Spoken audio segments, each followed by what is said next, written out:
What's going on, people? Welcome back to Football Carnage, and we got another Madrid hype for you guys right here on the channel. And we haven't done a Madrid hype in quite a while, right? I got to start bringing this back more consistently because there's just so much news to get into and so many topics that we got to talk about. But yo, big up to the damn chat every single time, right? Make sure you guys smash that like button. Don't forget to subscribe to the channel and turn on those post notifications so you guys don't miss anytime I drop a new video or I go live. Big up to everybody that's in here, right? And if you guys catch me on the playback, I'll add chapters so you guys can jump through.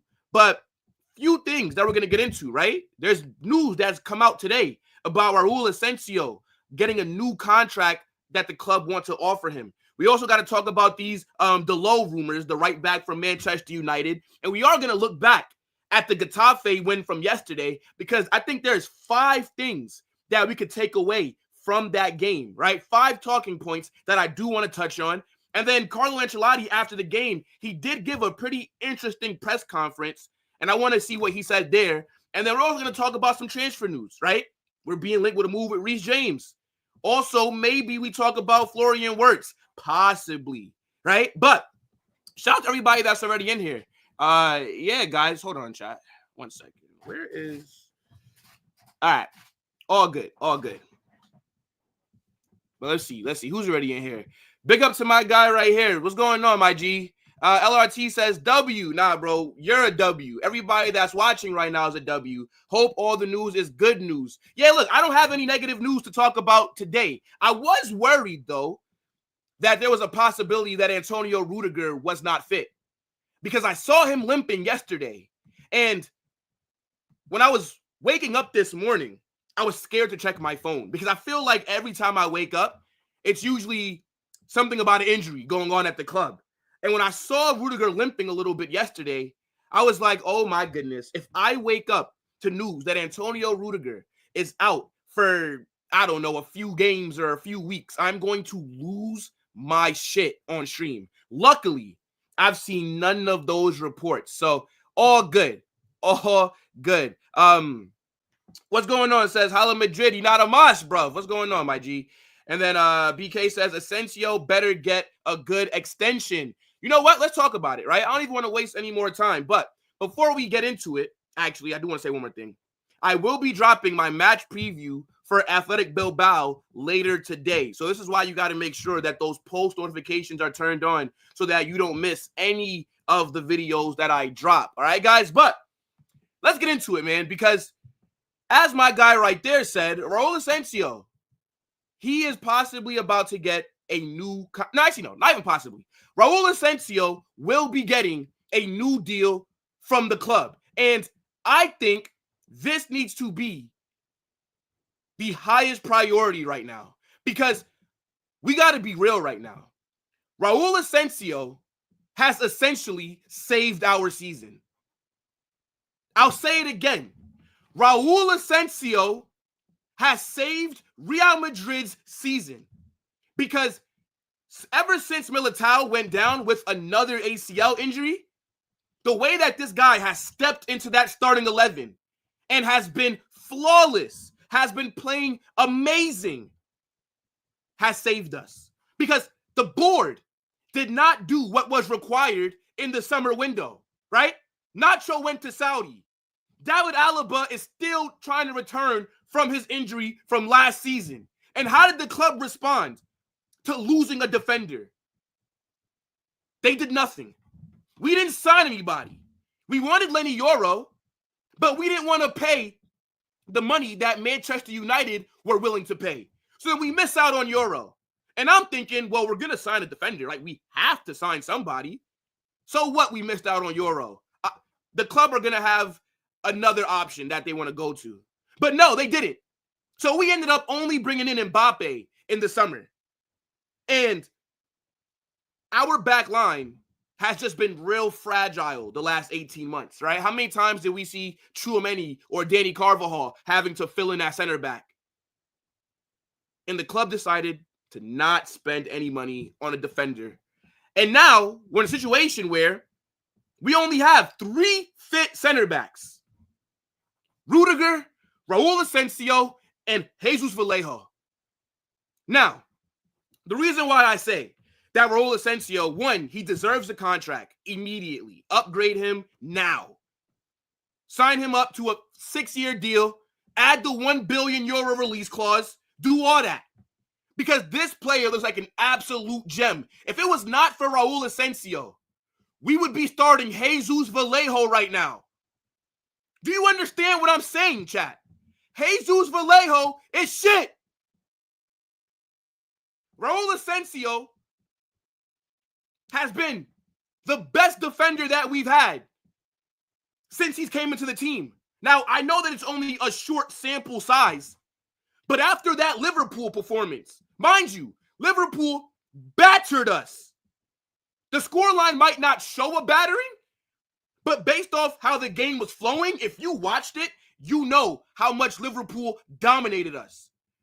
And Raul Asencio was our best defender. If it wasn't for Raul Asencio, the scoreline might have been 3 or 4-0. Massive performance against arguably the best team in Europe right now on form. And when I found out that his contract runs out in 2026, that means essentially Raul Asencio only has 18 months left on his deal. Sign him up immediately. And I think with the way that he's been playing, he needs to start every single game. Because what's the odds that we go out there in the January window and sign a big name defender? I don't think so. And it's really crazy because Raul Asencio has went from being a youth fringe first team player to, in the matter of a month, being undroppable, being very important.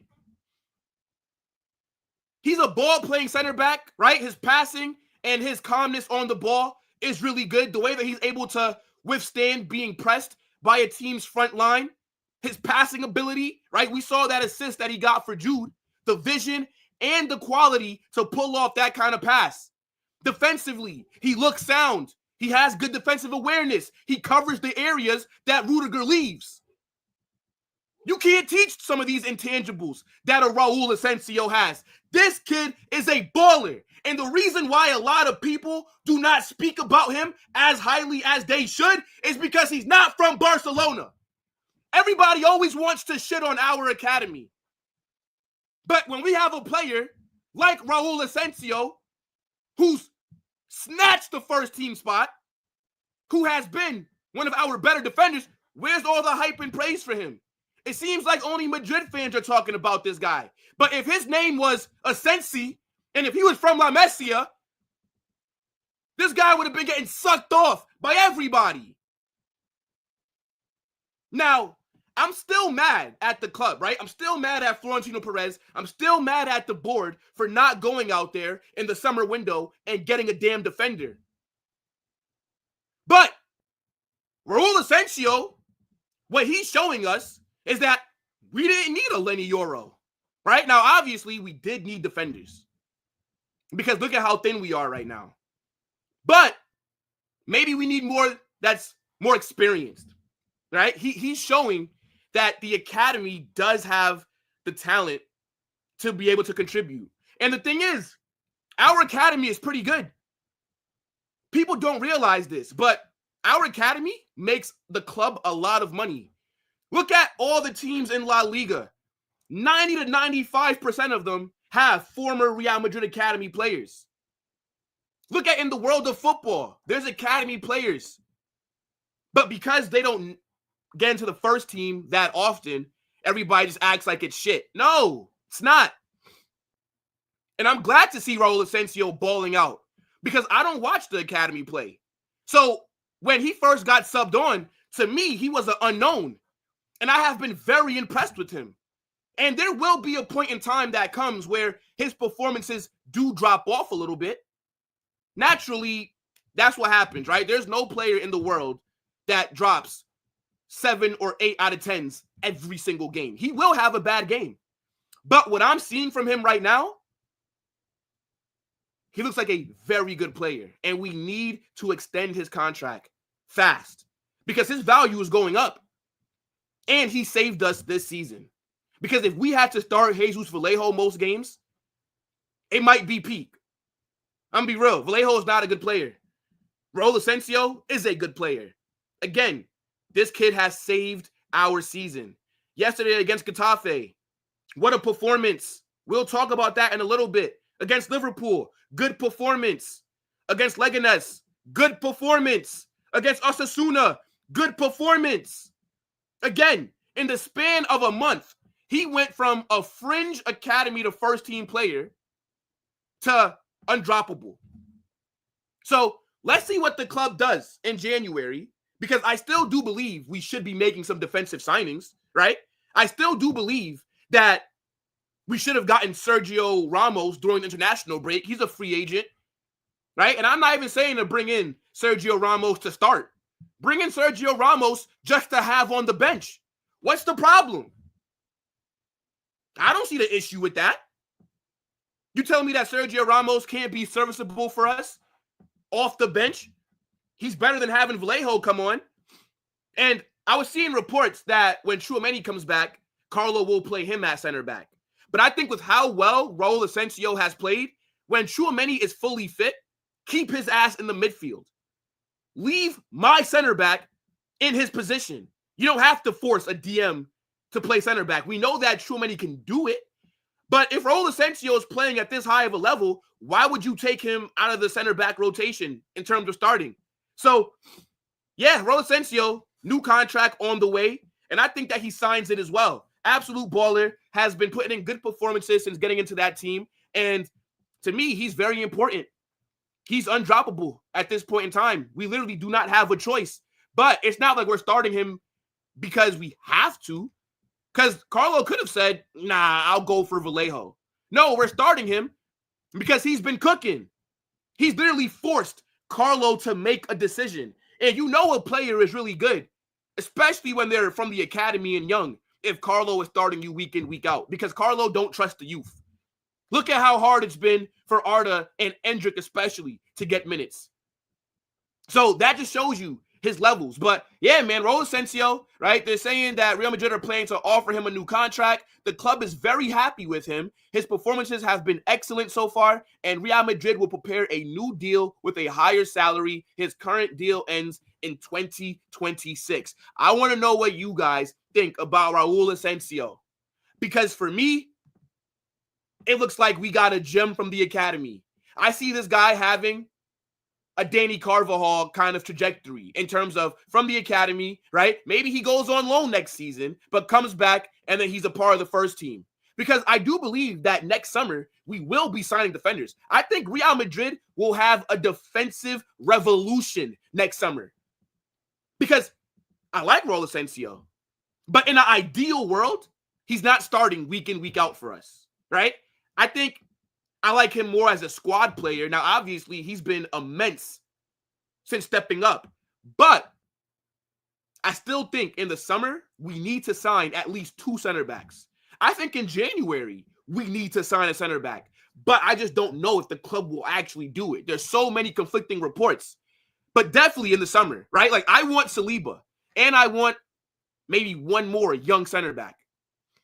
And then you can still have Raul Asencio. Maybe you send him out on loan. Or maybe you don't sign a young center back and you just bring in a Saliba, for example, and then have Raul Asencio as like the 3rd or 4th choice. Because David Alaba is also coming back as well. But I don't know what kind of player David Alaba is going to be after this big injury that he suffered last season. So it's up to the board to figure out. But yeah, I've been very happy with him. And from what I've seen, Raul Asencio looks like one of the best young center backs in the world. And when I brought up that how he's played has shown us that we don't need Lenny Yoro, I'm talking about, right? Lenny Yoro obviously was an amazing talent at Lille. But do not forget, chat, he only had 12 months on his deal. And Manchester United paid damn near $60 million for an unproven 18-year-old who only had 12 months left. So I get why the club did not want to spend that kind of money. I get it. And Raul Asencio is looking, or he's making us not signing center back look a little bit better from the summer window. That's all that I was trying to say. But as I said, get in the comment section. Let me know what you guys think about Raul Asencio. I rate him very highly, man. This kid is an absolute baller. All right, let's see. Yo, big up to Burton. Says, I love Rudiger with the passion.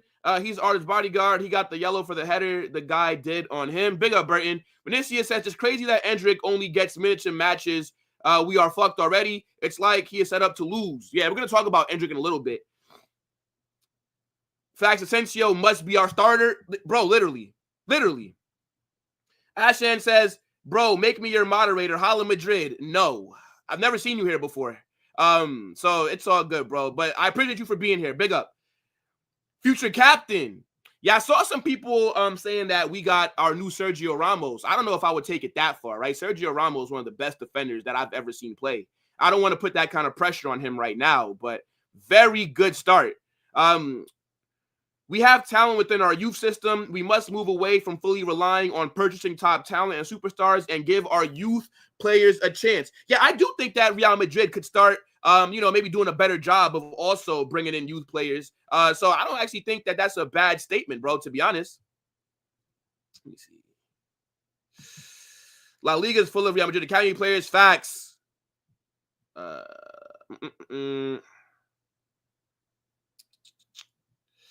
Asencio is our Nacho. I don't know what you mean by this. Let me see. Dave, I don't know. He's experienced. The Diamond has. I think we should save money in December and use the academy. Then in the summer, buy some players. I mean, if you want to do that, fine. But then at least go get me Sergio Ramos on a free. He's a free agent. Give him a 6-month deal. We do need some depth at center back because, again, we are one injury away from Jesus Vallejo playing week in, week out. So we need center back help. I know that David Alaba is going to be coming back in January, but who knows how well he's going to play. Why risk it? I don't want to risk it. Yo, big up to my guy, Hubris. What's going on, my G? All right, last comment, then I'll move on. Yeah, Ramos is the best defender I've seen. 2029, he's been the best for me, undoubtedly. Bro, Sergio Ramos, absolute legend, man. This guy, how many times did we see him put in great performances? His defending was amazing. Sometimes his decision-making was a bit rash, right? We obviously know this with the red cards. But he offers you so much. And then the headers, right? Aerial threat. Nah, man. Big up to my guy, Sergio Ramos. I would bring him back to the club immediately, bro. I think he's just super important for us. But, the club don't want to sign him. It is what it is. But let's keep it moving, though, right? So next thing that I want to talk about, right? I woke up to some transfer news. And we are being linked with Manchester United's defender, Diogo Dalot. Now, I don't know how I feel about this news. Because on one hand, I think he is a good player. But on the other hand, I don't know if I would want him as my right back. Right now, I think we're seeing these rumors linking us to other right backs because even though we all know Trent Alexander-Arnold is our number one preference, right? He is the first choice if we were going to sign a right back. But I think there's no guarantee that we get Trent, right? What if he does sign a new deal at Liverpool? Look at how well they're playing right now, right? They're top of the Premier League. They're top of the Champions League standings. I think there's a good possibility that Trent ends up re-signing, right? Just because he's rejecting new contracts now, there's still 5 months left in the season. This guy might sign a new deal in like April or May. So Real Madrid have to do their due diligence, right? You have to look at what other players fit the profile that you want to bring in, right? What other players are out there in the market? Because we must sign a right back in the summer, right? That is a position that is of the highest priority.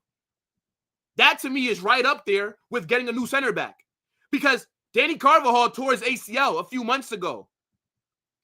And if you want to factor in his age as well, I think it's safe to say that Danny Carvajal's days of being our undisputed starter at right back, those days are over. So we must bring in a new right back. Now, is Dalot good enough to be starting at Real Madrid? I think so, right? When I say that I'm just not sure about this possible signing, it's because he's not my first choice, right? But he does fit that mold very similarly to like what a Trent Alexander does. I just think Trent is better, but Dalot is a good player, right? He is. He's very technical, right? He's good on the ball. He's solid defensively. He can put crosses in. He can help us in attack. He can invert. He can overlap. He also has a decent shot on him. So I wouldn't mind if Dalot is a player that we were to sign in the summer. But for 50 million, I'm not sure. Only because, right, we've seen Dalot get his spot taken by Mazraoui. Right now, Mazraoui has been an absolute gem for Manchester United. Mazraoui is playing really well. But at the same time, why would I want to go to Manchester United and sign a player that used to be their first choice right back and then has gotten moved to left back because of a new signing? You know what I'm trying to say? Like, it just seems a little bit weird. But quality-wise, I think Dalot is a good player. So again, I wouldn't mind it. But 50 million, do you think that's a fair price? I feel like we can get him for a little bit cheaper, right? But again, similarly to Trent, he's one of those fullbacks who are very good going forward, right? They're going to help you in the attack. They're going to help you in possession, right? They're going to be able to overlap, as I said, invert. But defensively, just solid. I wouldn't say he's particularly good defensively, but he's not bad. And I think if you've watched Manchester United, right, especially last season, he was one of their best players. So I get the links because we cannot do what we did last summer, right? Last summer, when the club wanted Lenny Yoro, we didn't get him and we got nobody. So in case Trent does sign a new deal, you must still sign a right back. You have to go out there, look in the market, and tell us what players you think. And in a back four, I think Dalot could be solid, but I see him better in a back three. I think Dalot would make a very good wing back. Now, we all know that we're being linked to Xabi Alonso, right? It's looking like this might be Carlo's last season. So if Xabi Alonso does come in, more than likely we'll be switching to a back three, right? And if you switch to a back three, now your wing backs are very important. And I think Dalot can do that job. So we'll see what happens, right? I'm not the biggest fan of Dalot, but he is a good player. He is, right? I would be lying to you if I just told you, nah, this wouldn't be a good signing. Like, this would be a decent signing. But I just prefer other players, if that makes sense, right? And if I was Dalot, if I woke up and saw these links to Madrid, I'm handing in a transfer request immediately. I would have my agent tell Madrid to come get me in January. But obviously, as I said, Trent is the first choice because I think he's the best right back in the world right now. And he would be available on a free if he does not sign a new deal. But I don't mind seeing these reports about other right backs as long as we're getting linked to them. See, my issue is when I watch us getting linked to all of these attackers, bro. Like, I don't need more attackers. I need defenders. I need players that will play in the back line. I don't need wingers. I don't need strikers. I don't need attacking midfielders. I just need to see defensive links. I don't think Madrid need to sign any player in our attack starting this summer. I don't think so. Don't even worry about our attack is fine. The only midfielder that we should be looking at is a deep line playmaker. If it's not a deep line playmaker in midfield, then only bring in defenders next season. Because we need two center backs. I need a right back and I need a left back, possibly. Left back is not the highest priority, but I think that we will bring in one. That's why we're linked to Alphonso Davies. But yeah, definitely need at least a few center backs, and we definitely need a right back. But I want to know what you guys think about Dalot. Is he good enough to start for Real Madrid week in, week out? All right, let me know. So,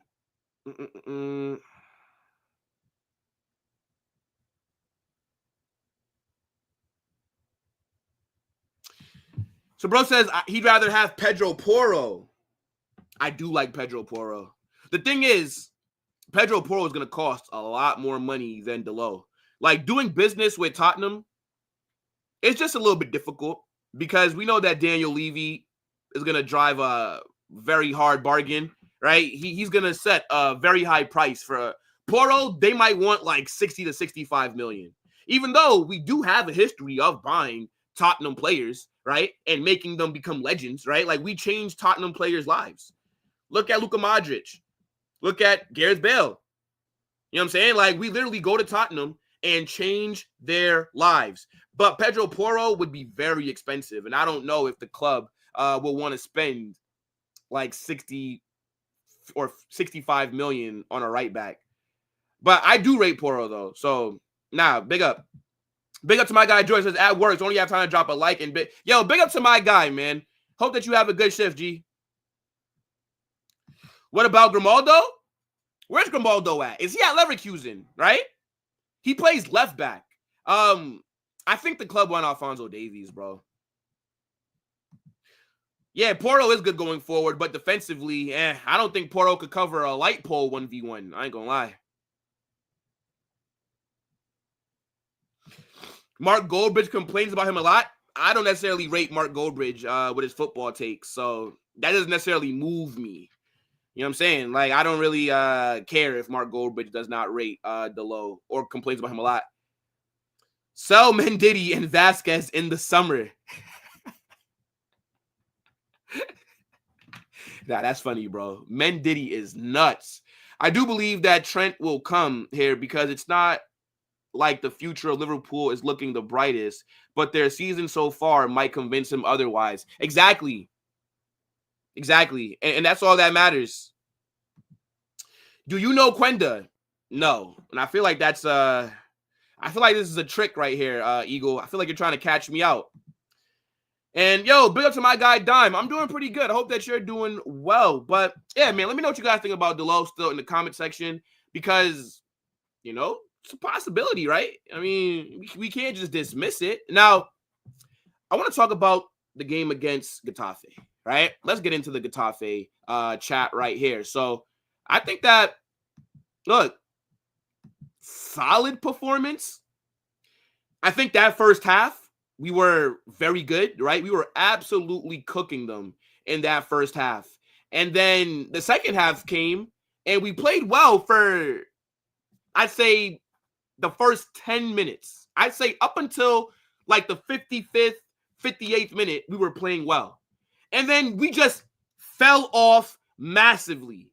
Now, I'm not going to do a whole reaction here, right? If you guys want to know my full thoughts and opinions on this game, go check out my match reaction, okay? It's on the channel. Go look at that. But what I want to talk about right now is 5 things that I learned from that game. All right, guys? So, again, we are going to look at 5 things from this game against Getafe.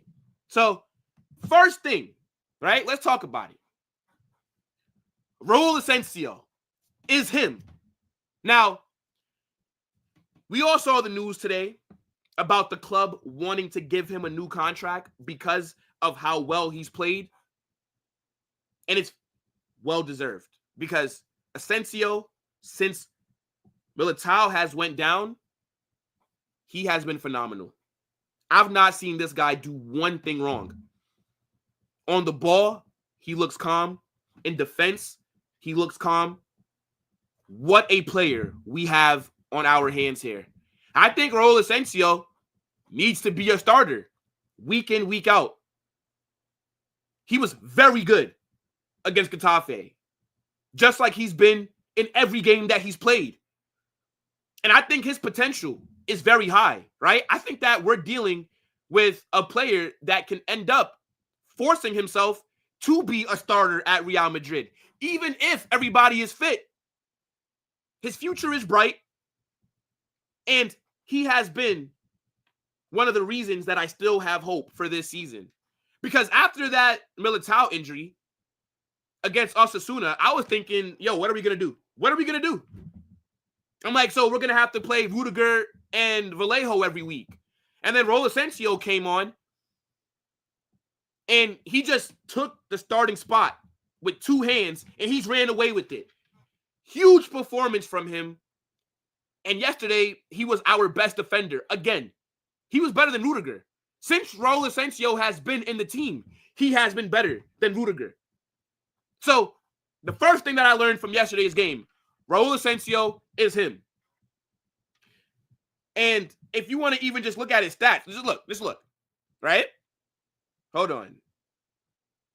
Passing, 96% pass accuracy, right? 93 touches, right? He also won, where is it right here? Where's that? Right? He won all of his ground duels. He won all of his aerial duels. Telling you, this killer's like an absolute baller. Now, next thing that I want to talk about, Dani Ceballos. I got to give him a lot of credit. Dani Ceballos balled out, and he is a serviceable player. Now, you guys know, I've not rated Dani Ceballos for a very long time. I don't like the fact that Dani Ceballos gets minutes over Arda Güler. I talk about it all the time. But yesterday, one of our better players. He played in that deep role, right? No Camavinga, no Tchouaméni, and I thought that Valverde would play as a DM. But no, it was Dani Ceballos that played as a DM, and he cooked yesterday. And we all know, right? Even though I don't rate him that highly, Dani Ceballos, we know that he's good on the ball. We know what he can do when given space. And yesterday, he created space for himself. Yesterday, when he received the ball from the back line, his decision-making to get it to an outfield player, another midfielder, whoever, was very good, right? On the ball. The way that he was able to handle whenever Getafe decided to step up a little bit and press was very good. Dani Ceballos, serviceable. Now, I don't want to see him start that many games, but when we're playing bottom clubs like Getafe, or if we're going against any of those other teams that are around that area, yeah, I think Dani Ceballos could start.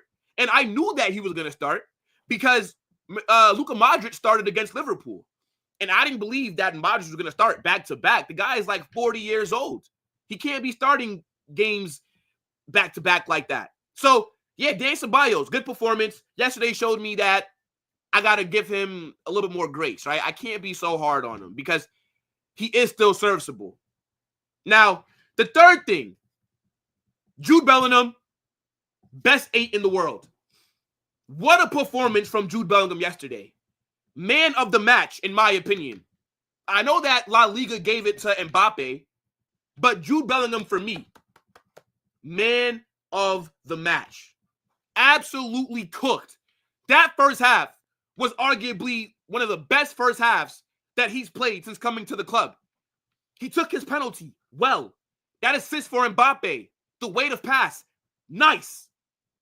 He is the complete midfielder because not only was he involved with GA, which to me is a bonus, right? I don't rate Jude based off of GA, right? There's no way that I think 8 should be getting judged solely off of goals and assists. But his overall game is amazing. The way that this guy is able to track back and help defensively and then also be involved in the buildup. Top player, right? There's not many midfielders out there that can do a job like Jude can. But yet, if you talk to a lot of people, they tell you that Jude is shit. I've had people tell me that Jude is the worst midfielder that we have at Real Madrid. They're calling my guy the light-skinned McTominay. People are crazy. Jude Bellingham is world class. To be honest, I don't know if we win this game without him. Like, let's really talk about it. Do we win that game yesterday without Jude Bellingham? I don't know. Because in the second half, right, Jude got subbed off at halftime. And in the second half, we were getting ran through. Getafe hit the post twice. So, is it a coincidence that once Jude comes off, we look a little weaker? I don't think so. What a performance from this guy in that first half. Big up to my guy, Jude. The disrespect that he gets from a lot of idiots online is crazy. But that's okay, because he's my player, and I'm glad that he's at the club. Jude Bellingham, absolute monster. The fourth thing that I learned from yesterday's game, Carlo Ancelotti does not trust Endrick. Another game, another did not play for my guy, Endrick. I just don't get it. If Endrick can't get minutes against Getafe, then what the hell is he doing at the club? Let him go on loan. Endrick, Carlo does not rate you. There is no excuse for Endrick to be getting 0 minutes against a team that was sitting 17th in La Liga. We were up 2-0. I know that we had a little collapse in the second half, and the post saved us twice. But you're telling me that Endrick couldn't have got 10 minutes yesterday? No. I don't get it. I don't understand what the issue is that Carlo has with Endrick. Because he's the only natural striker that we have. Rodrigo came back from injury early to play yesterday. You're telling me that you couldn't have subbed off Rodrigo and brought on Endrick? But instead, Carlo subbed off Rodrigo and brought on Modric. Why couldn't you bring on Endrick and Modric, right? Made a double change and maybe take somebody else off to give them a rest. Right? Why not have taken off Valverde? Take off Valverde. Give Valverde a little rest. You could have brought on Modric for Fede, and then you could have brought on Endrick for Rodrigo. Point is, there is opportunities that Endrick is not getting in this team. And if I was him, I would think about leaving on loan. Now, I doubt that he does go on loan, but I think Carlo is hurting his development because this kid's not going to become the player that we all think he can be if he's just on the bench and warming up on the sideline for 90 minutes.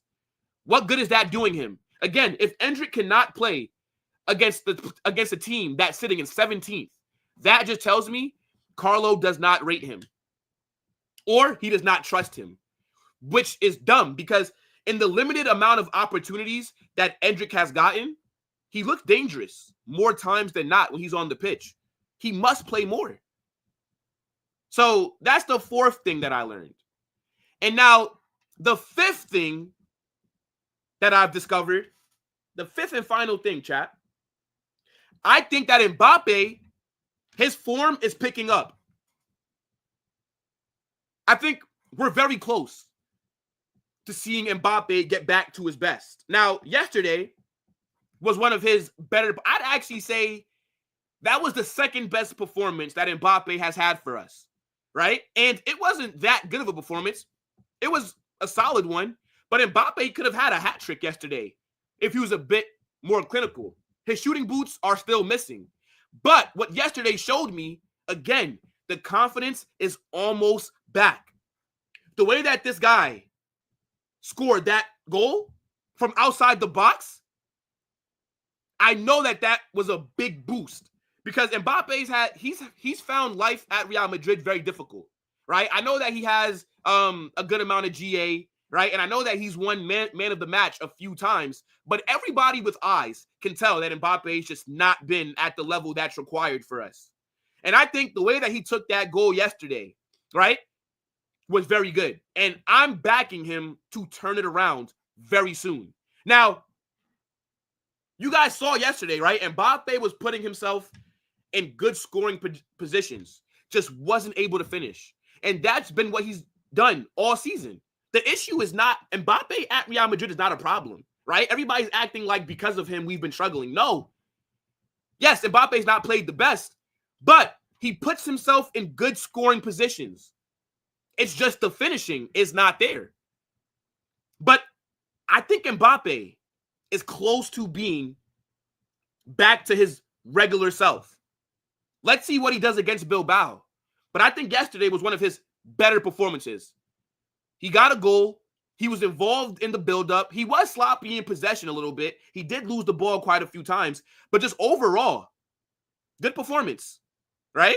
So those are the 5 things that I learned against against the game against Getafe. Fucking no, I almost had a tongue twister there. Now, I don't have that much time left, chat, so I'll get to your comments in a few minutes, but I do want to look at Carlo's post-match press conference, right? So, after the game, Carlo talked about it with the media. Now, I'm noticing this quote right here at the top, and he said, "We controlled the game well and deservedly won." I don't think that we controlled the game well. I think that we controlled it good in the second half. In the first half, but not the second, if that makes sense. Now, let's see what they asked him about. So, Mbappe, he says, he had a very good game. He was dangerous as always, and he scored an important goal in the game. He created chances and was very active. That's what we want from him. He scored a great goal, fantastically executed. He had a very good game. The fans understand more than anyone else the team's current situation and that of the players. Mbappe could have done better against Liverpool, and they got behind him, which is only fair. As I said, I agree. I think Mbappe had a good game yesterday. Solid game, let me say. All right, penalty takers. So we know that we got a penalty yesterday that Jude ended up taking, and there are reports that said Mbappe let them take it, right? Like, he wanted them to take the penalty, and I guess this is where he was talking about right here. So it says, when Vinny Jr., Mbappe, what? This got to be miswritten. Why the hell is it written like this? When Vinny Jr., Mbappe, and him, they chose. Now, Mbappe and Bellingham choose, and they both chose Bellingham as the penalty taker. Yeah, that's written a little bit weird. Makes sense. Bellingham changed at halftime. He had a neck problem. His neck was locked, and he couldn't carry on. Makes sense. Fran Garcia says he's played more the last few games, and he's shown a lot of quality. I really liked him a lot. You have to bear in mind that in this position, we have another fullback who has won 2 Champions League titles with us. Mendy is a fantastic fullback, and we need to be more attacking. Fran can play. You know what the thing is? I actually think Fran Garcia, will be starting at left back in a majority of our games. I think his impact is very big to our team, right? The way that Fran Garcia is able to overlap, he's arguably the best crosser of the ball that we have as well. I do think Fran Garcia will be starting at left back more times than not. I feel like the only time that we'll be seeing Ferland Mendy start nowadays is if we're going against a team that has a very good winger, because then you would need Ferland Mendy to be out there for defensive reasons. But considering that most times we play, we're going against a team that's very inferior to us, we should be dominating possession. And I think Fran Garcia should be starting, especially against teams that we're going to be dominating the ball against. Let's see. Now, Rodrigo's return from injury. He says, we're all focused on winning games. Scoring goals is more important for a forward than for a midfielder. Rodrigo is back from injury, and he wasn't at his best. I agree. Rodrigo was just yesterday. He's played very well in the hour he's been out there, and he'll be ready to score in the next game. Yeah, look, big up to my guy Rodrigo. I think he's very important. I didn't forget when a lot of people wanted Rodrigo sold in the summer, right? I remember I was arguing with a few Madrid fans that wanted Rodrigo sold. That's all that I'm saying about that. You know what I'm saying? Rodrigo, to me, is very important. And I'm glad that he's fit and he's come back a little bit early from injury. But I say it all the time. We will never see the best version of Rodrigo at Real Madrid because he will never get to play in his best position on a consistent basis. But he still is one of the best wingers in the world, if you want to get my opinion on it. He's my favorite player at the club as well. Now, on Endrick, who we talked about earlier. So Carlos says he needs to work hard. I didn't want to make a change in the final minutes because Mbappe was very dangerous in attacking transitions. He didn't come on, and he will be ready in the next game. What the hell does that have to do with anything? What does Mbappe being dangerous in attacking transitions have to do with the last few minutes of the game? Again, unacceptable by Carlo to not give Endrick anything. I don't like that at all. And he says he didn't come on and he will be ready in the next game. So you're telling me that I'm supposed to believe, right? Endrick could not get minutes against 17th place Getafe, but he'll be ready to get minutes against the 4th place Athletic Bilbao, one of the best or one of the better teams in Spain. So he can't play against Getafe, but he can play against Bilbao. All right. Whatever. But yeah, let me know what you guys think about Carlo's press conference as well. Now, I am going to get into my last story because I don't have that much time. I will still get into your chats, okay? So put your chats in the comment section. But I want to talk about Reece James. Now, we've been getting linked to him for a little bit of time now. And if you guys know me and how I view football, then you know how highly I rate Reece James. I think when fit, Reece James is the best right back in the world, or behind Danny Carvajal. Reece James can do anything that you need. He's good going forward. He's good defensively. He can take set pieces. He can cross. He can score. Whatever you need, Reece James can do at a high level. Now, the issue is this guy is never fit. So, while I would love Reece James at Real Madrid, I would have to say no. Because we deal with our own injury crisis every single season. Imagine having Reece James and we got to rely on him at right back. I think Reece James's days of being an undisputed starter at any club are over. And it's not because he's shit. It's because this guy's hamstrings are made out of Swiss cheese. This guy, Reece James, if he sneezes the wrong way, he's missing 4 weeks. And I personally think the issue that Reece James has is his weight. I think his body holds too much weight. I think if he dropped a few pounds, maybe he would be able to stay fit. But I feel like this guy is never available for Chelsea. And I need a player that's going to be able to be out there week in, week out. I mean, could you imagine Reece James at Real Madrid and this guy got to do fitness training with Pintus?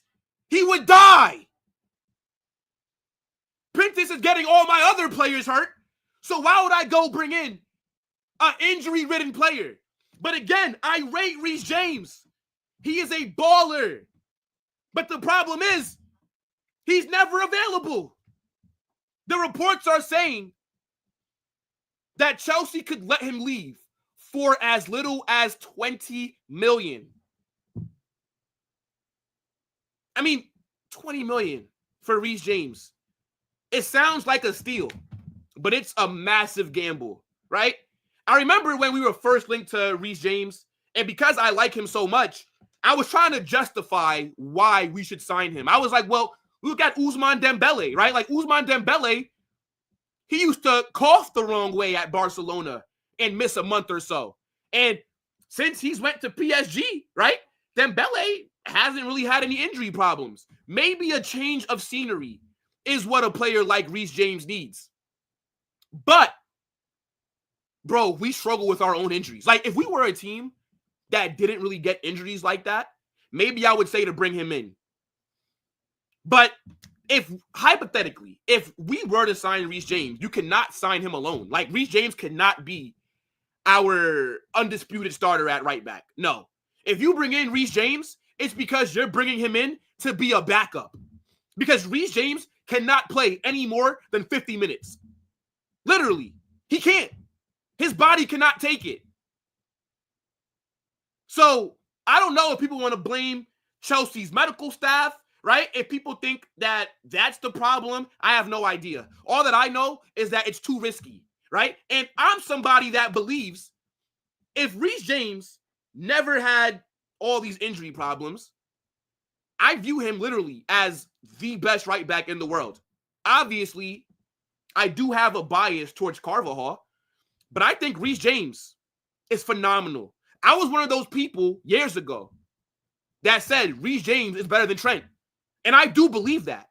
But what Trent has over Reece James is health. Trent plays a majority of the games that his team plays. Reece James, I cannot say the same. So, yeah. If Reece James was able to stay fit more, This is my guy. This is my guy. But, nah. Cannot be getting that deal over the line with all the injuries that he has, bro. Like, we already deal with enough injuries. I can't bring in a player that already has a history of injuries. And if you do want to bring him in, then you got to bring him in to be a backup. He cannot start for us. But, yeah, man. Guy's a baller, bro. It's just sad to see what's going on with his injuries nowadays. But, all right. Let me get into some of your chats, and then we're going to get on out of here because I got a meeting for work right now, guys. So I can't really take too much time. Bro says that we're mid. Joke club. All right, well, you know, what a Champions League for you. I like Asencio, proper aggressive center half with poise. Facts. Yo, big up to Zero. What's going on, bro? Yeah, man, Barcelona, you guys bottled it. If we win our games in hand, we will go top of La Liga. Thank you for dropping points in your last 3 games, you absolute bums. Let me see. Bro, Jude is a world-class player. Jude Bellingham walks into Bayern Munich, by the way. That's your club. Jude Bellingham walks into Bayern's midfield. Stop it. He's better than Goretzka. He's better than Joshua Kimmich. Stop it. What are we talking about here? Carlo doesn't trust Guler. I kind of agree with that. Let me see.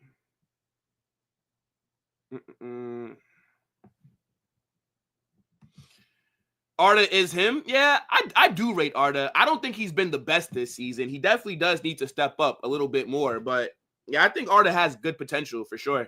Big up to Neil. Says he had no choice. It was pressure. He had to return pen.